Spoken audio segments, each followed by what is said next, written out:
Divine woke up to the gentle sound of birds singing outside her window. The morning sun slipped through the small curtains in her cozy room, painting her walls with golden light. She stretched and smiled, feeling safe and happy in her little home. Her father was already outside in the farm, and she could hear her mother's voice in the kitchen, singing softly as she prepared breakfast. Their house wasn't big, but it was filled with love, laughter, and peace. Her father was a farmer, hardworking and strong.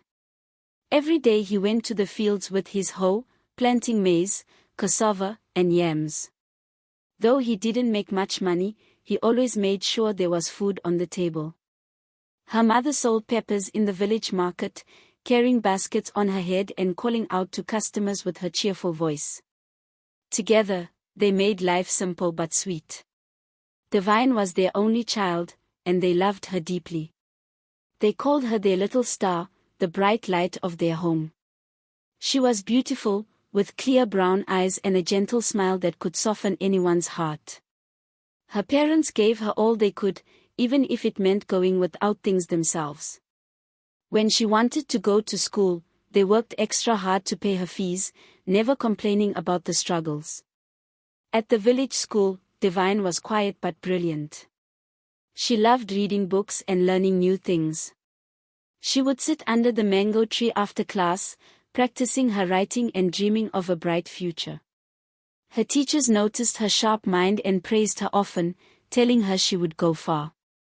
Divine grew up with all the love a child could ever dream of. Being the only child of her parents, they poured their hearts into her. Her father would return from the farm with fruits hidden behind his back, pretending he had nothing, only to surprise her with a juicy orange or a handful of mangoes. Her mother would braid her hair in the evenings, telling her stories about life, reminding her that she was destined for greatness. Their little home was not filled with riches, but with something far more precious: love, laughter, and peace. After completing her secondary school, Divine stayed home to help her mother at the market. She carried baskets of pepper, called out to customers, and smiled brightly at strangers who stopped by.